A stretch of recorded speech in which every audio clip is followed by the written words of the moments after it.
नमस्कार दोस्तों। दोस्तों, भारत में ट्यूशन को लेके बवाल मचा हुआ है। क्या ट्यूशन इतना ज़रूरी है? आइए जानते हैं। मेरे साथ है मुकेश जी। मुकेश जी, इस पे आपका क्या कहना है? देखो चेताली, ट्यूशन वास्तव में जरूरी नहीं है।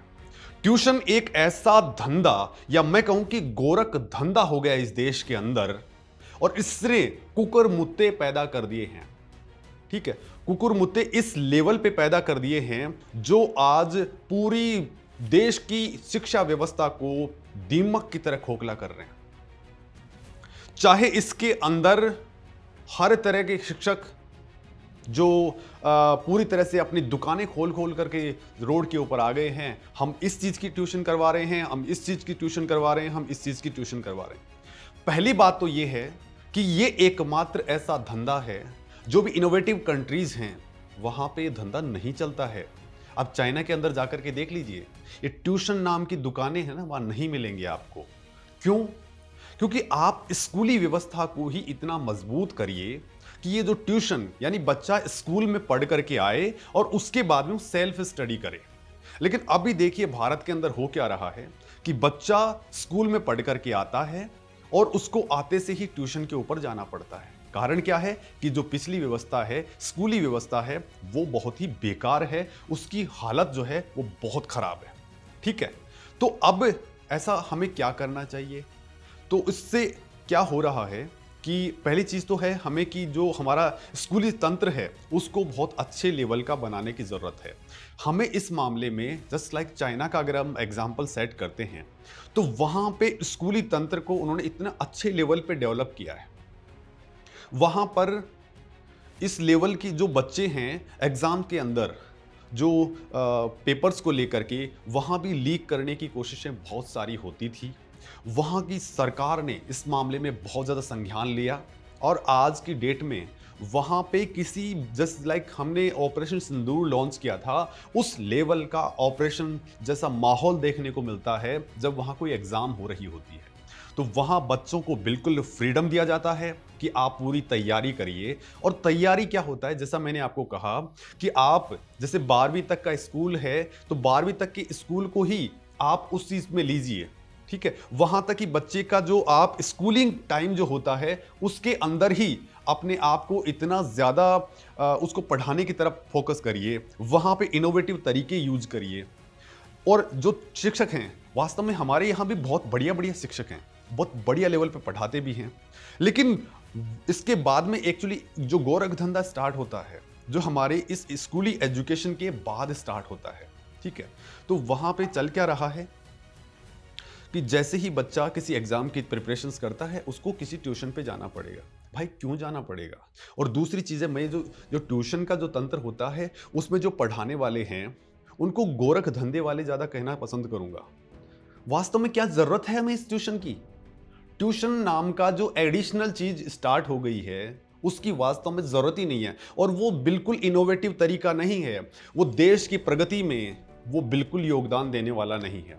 अब मैं आपको इसका एक एग्जांपल देता हूं। जैसे हमारे 12वीं तक बच्चा पढ़ता है साइंस, उसके बाद में वो एग्जाम फाइट करता है जी की और वो किसी आईआईटी के अंदर पहुंच जाता है।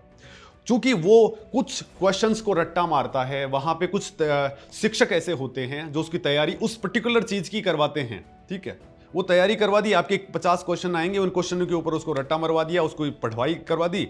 और एक्चुअली इसमें भी एक देखिए बड़ा सा लंबा सा मामला है, कोटा, सीकर और दिल्ली, आप इन सभी शहरों के अंदर चले जाइए, हर जगह के अंदर आपको ये तमाम तरह की चीज़ें देखने को मिल रही हैं।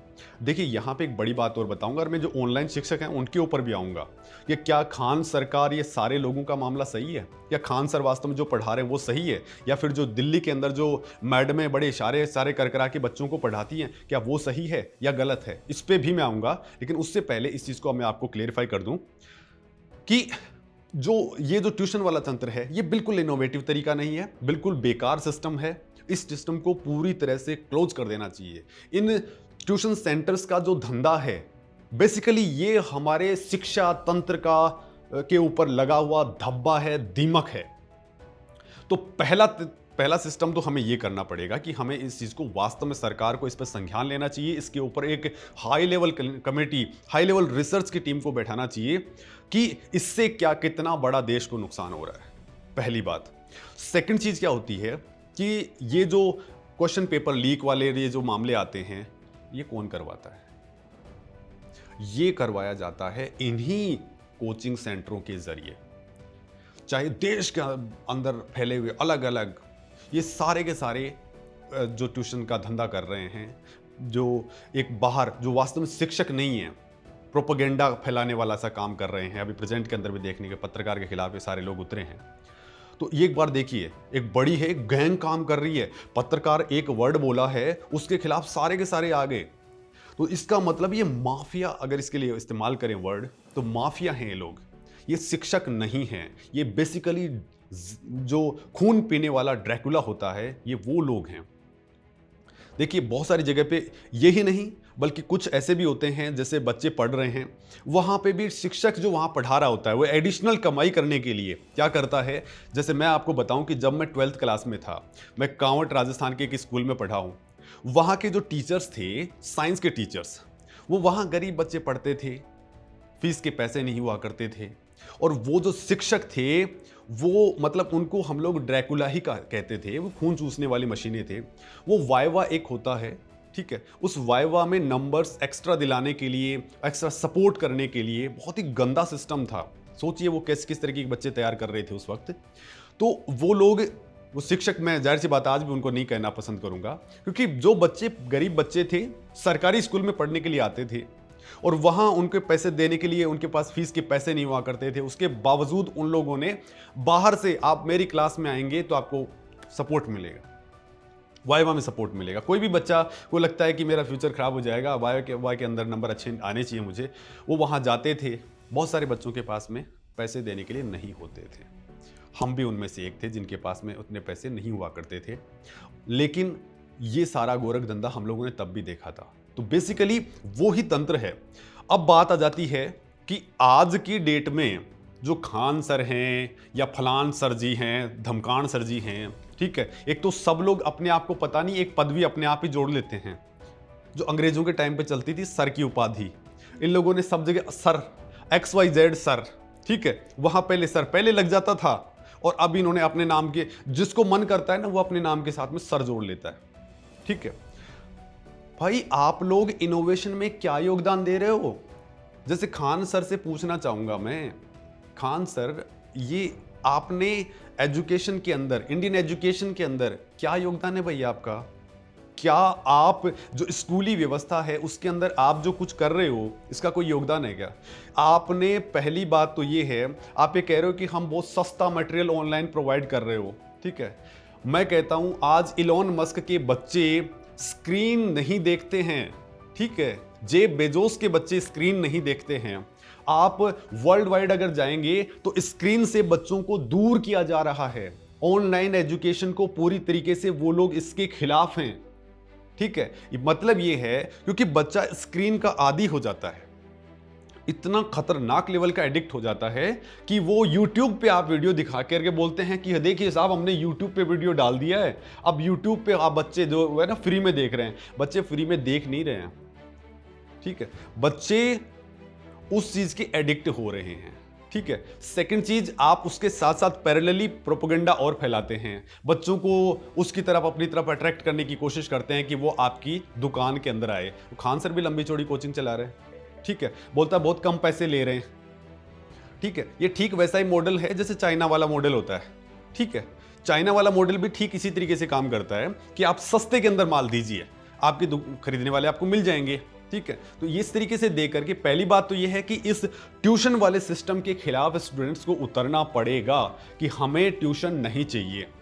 पहली बात, ट्यूशन, जाहिर सी बात है, बच्चे उतरे ना उतरे, उनके अभिभावकों को इस मामले में आगे आना पड़ेगा कि ये ट्यूशन वाला सिस्टम पूरी तरह से देश से इसको इरेज कर देना चाहिए।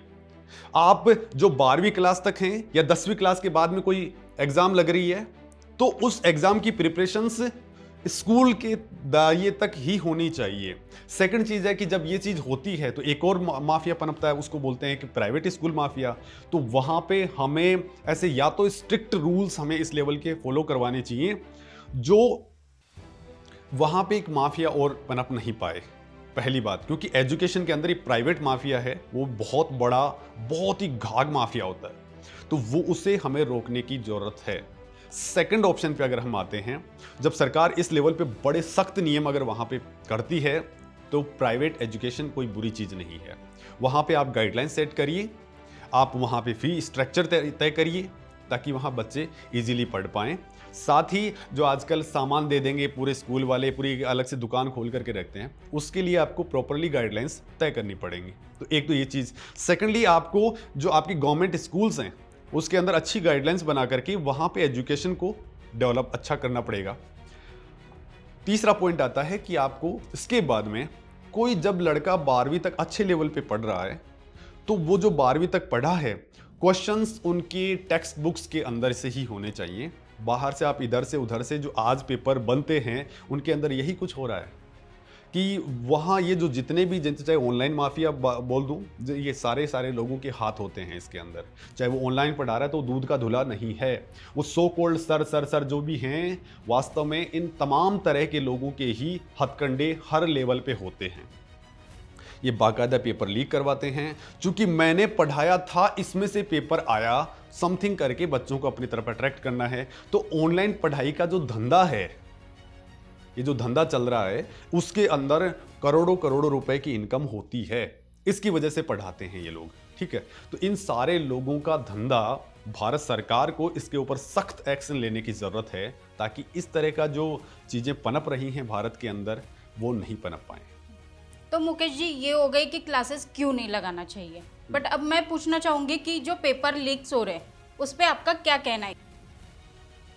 देखिए, पेपर लीक वाला जो मामला होता है ना, पेपर लीक बिना सिंडिकेट्स के नहीं हो सकता है, ठीक है। और इसके लिए जो मशीनरी है सरकार को लगानी चाहिए 2 जगह के ऊपर। पहला, जहां पर पेपर बनाने वाला जो सिस्टम है और फिर वहीं पर जो छपता है, वहां हाई लेवल मॉनिटरिंग की जरूरत है। बहुत खतरनाक लेवल की मॉनिटरिंग उस लेवल पे होनी चाहिए, या फिर आप इसको टोटली ऑनलाइन मोड पे डाल दीजिए, ठीक है। ऑनलाइन मोड में होता क्या है कि रैंडमाइज तरीके से जो कंप्यूटर है, आप पहले से उसके अंदर क्वेश्चंस फीड करिए और उसको पूरा का पूरा जो है एआई को ही डिसाइड करने दीजिए कि कौन सा उसको क्वेश्चन जाना है। तो वो अपने हिसाब से डिलीवर करेंगे क्वेश्चंस एंड देन स्टूडेंट्स है ऑन स्पॉट आंसर्स उनके देंगे।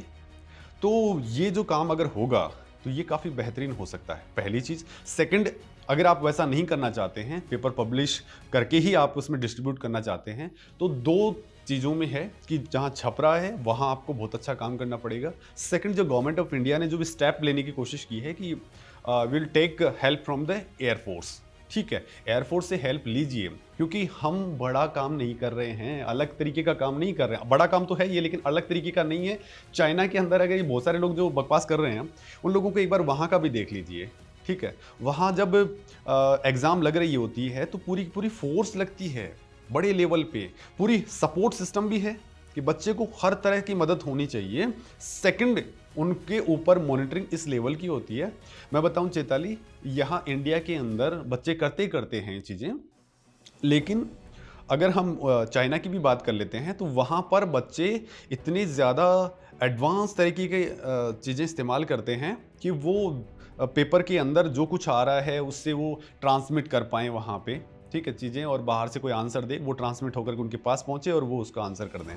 तो इस तरह की मॉनिटरिंग वहाँ हो रही है कि कोई परिंदा भी पर नहीं मार सकता है। कोई वेव अगर वहाँ से लीक हो रही है तो उसके डिटेक्शन तक की भी चीज़ें वो लोग कर रहे हैं। तो सोचिए वो लोग क्यों कर रहे हैं, क्योंकि वो अपने इस जो ओरिजिनल ब्रेन है उसको सपोर्ट करने के लिए कर रहे हैं। जो बच्चा जिस क्षेत्र में जाना चाहता है आप उसको उस क्षेत्र में भेजिए।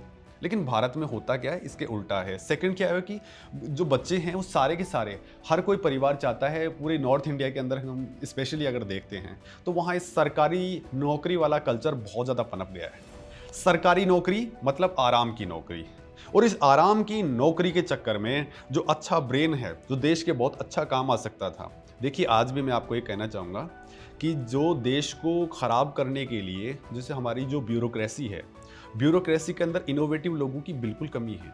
They can't do any innovative work, ठीक है।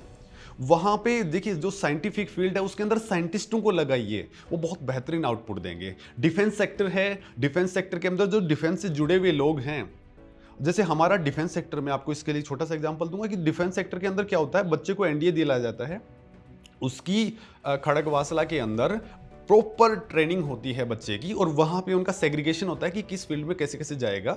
देन उनको अलग अलग तरीके से तैयार किया जाता है Indian army, Indian air force, Indian navy के लिए। देन उनकी सेपरेट सेपरेट ट्रेनिंग होती है आगे दूसरी उसमें अकेडमीज के अंदर, जैसे एयरफोर्स के लिए एयरफोर्स अकेडमी में जाएगा, आर्मी के अंदर वो सैनिक कॉलेज के अंदर जाएगा। तो इस तरीके की चीज़ें अलग अलग तरीके की होती हैं। तो वहाँ पर जिस लेवल का काम हो रहा है, फिर वो बच्चा जब रेडी होकर के तैयार होकर सामने आता है तो उसका लेवल ही अलग होता है।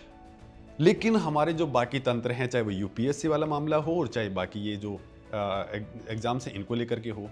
अच्छा, ये यूपीएससी की अगर मैं बात करूं तो यूपीएससी ने जो सिस्टम अपनाया है, हमें उस सिस्टम पे काम कर लेना चाहिए। वहाँ लीक बहुत कम से कम हुआ है या नहीं, अभी तक तो खैर ऐसा कोई केस आया नहीं है कि ओपनली वहाँ पे कुछ हुआ। जाहिर सी बात है कुछ लोग लेवल पर तो बहुत सारे काम होते ही होते हैं, लेकिन नेग्लिजिबल हैं, ठीक है। लेकिन ऐसे मामले में हमें ध्यान देने की ज़रूरत है। जैसे राजस्थान के अंदर आरपीएससी के अंदर बहुत सारे धांधलियाँ लगातार आती रही हैं, क्योंकि पीछे एक जो बड़ा नेक्सस काम कर रहा होता है वो है इन कोचिंग माफियाओं का। तो कोचिंग माफिया बाकायदा उनसे खरीदते हैं, अपने बच्चों में डिस्ट्रीब्यूट करते हैं, उनका नाम आता है, चमकते हैं।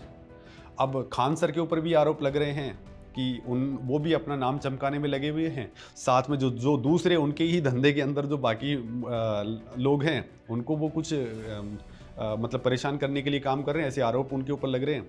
अब क्या है ये तो सरकार जाने, क्योंकि हम हमारी तरफ से नहीं कहेंगे किसी चीज़ को। लेकिन मैं तो ये कहूँगा कि खान सर भी कोई इनोवेटिव काम नहीं कर रहे हैं। हम उनको शिक्षक सो कॉल्ड उपाधियाँ दे रहे हैं। शिक्षक वो हैं जो स्कूलों में पढ़ा रहे हैं, शिक्षक ट्यूशन के लिए नहीं होते हैं। ट्यूशन में बेसिकली ट्यूटर्स हैं, वो ट्यूटर मतलब वो एक तरीके से एक नॉन इनोवेटिव और बकवास तरीका है, उसके शिक्षक हो सकते हैं। लेकिन इनोवेटिव जो काम कर रहे हैं वो हमारे ओरिजिनल शिक्षक हैं, जो स्कूलों के अंदर पढ़ा रहे हैं, वो ही शिक्षक हैं। बाकी ये सब फर्जीवाड़ा है।